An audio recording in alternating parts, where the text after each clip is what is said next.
Assalamualaikum warahmatullahi wabarakatuh. Perkenalkan, nama saya Melisa Delvia, NPM 2011100097.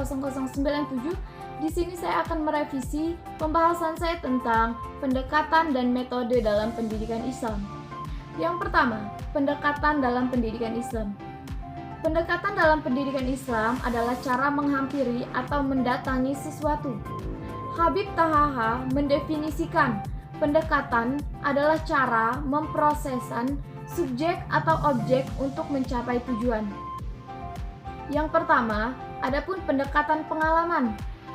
Pendekatan pengalaman dalam pendidikan Islam secara filosofis bertujuan untuk membentuk al-insan al-kamil atau manusia paripurna. Yang kedua, ada pendekatan pengalaman. Pendekatan pengalaman yaitu pemberian pengalaman keagamaan kepada peserta didik dalam rangka penanaman nilai-nilai keagamaan baik secara individual maupun kelompok. Yang ketiga, ada pendekatan rasional. Pendekatan rasional adalah suatu pendekatan mempergunakan rasio atau akal dalam memenuhi dan menerima kebesaran dan kekuasaan Allah Subhanahu wa Ta'ala. Yang keempat, ada pendekatan emosional. Pendekatan emosional merupakan usaha yang dilakukan oleh peserta didik untuk mengubah perasaan dan emosi peserta didik dalam meyakini ajaran Islam serta dapat merasa mana yang baik dan mana yang buruk. Yang kedua, ada pengertian dari metode dalam pendidikan Islam. Dalam bahasa Arab, metode ini bisa kita sebut thoriqoh, yang artinya jalan, cara, sistem atau ketertiban dalam mengerjakan sesuatu. Sedangkan menurut istilah ialah suatu atau cara untuk mengatur suatu cita-cita.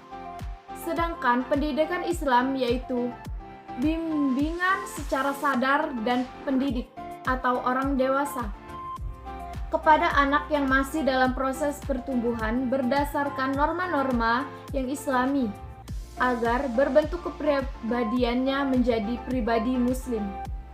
Selanjutnya yang dimaksud metode pendidikan Islam di sini adalah jalan atau cara yang dapat ditempuh waktu menyampaikan bahan atau materi pendidikan Islam kepada anak didik agar terwujud kepribadian muslim. Yang ketiga yaitu pentingnya metode dalam Islam.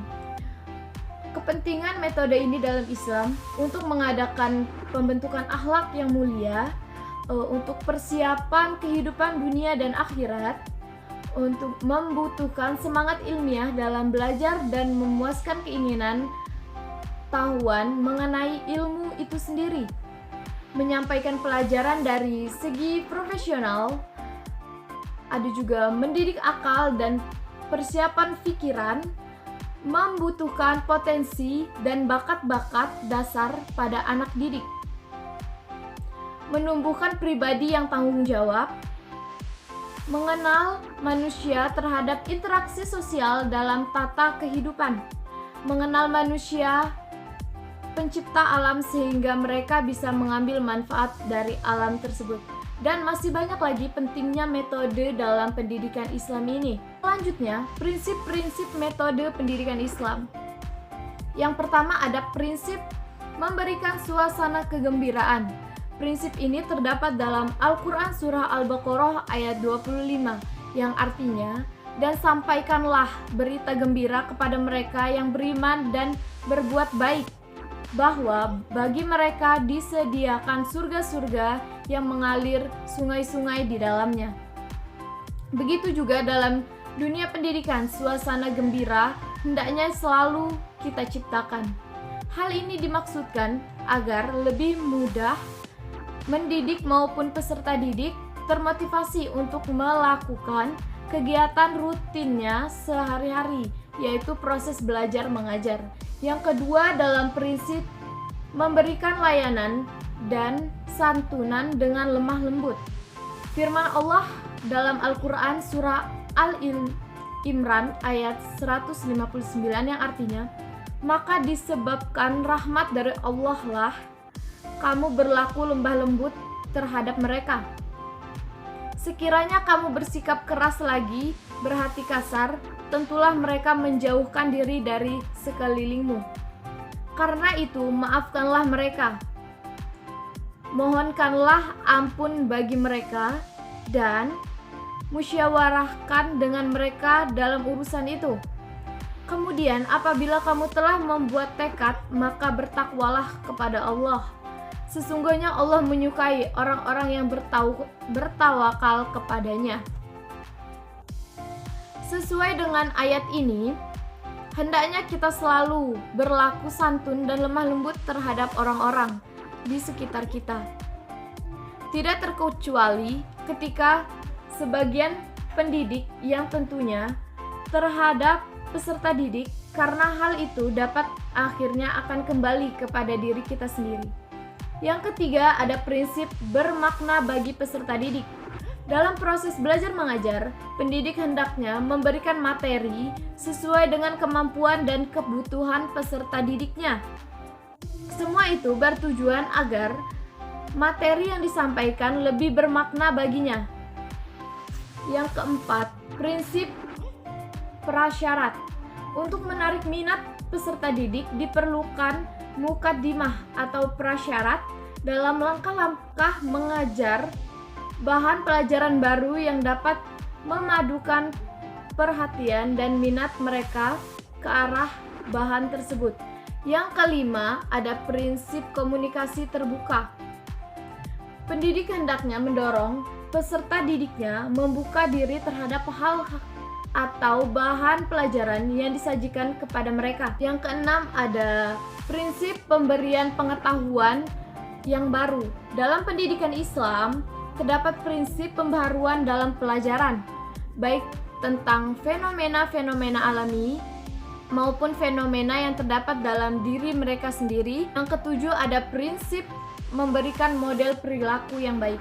Hal ini sesuai dengan firman Allah untuk menjadikan Rasulullah SAW sebagai utusannya, sebagai suri teladan yang baik, dan termaktub dalam Al-Quran surah Al-Ahzab ayat 12. Sesungguhnya telah ada pada diri Rasulullah itu suri teladan yang baik bagimu, yaitu bagi orang yang mengharap rahmat Allah dan kedatangan hari kiamat, dan dia baik menyebut Allah.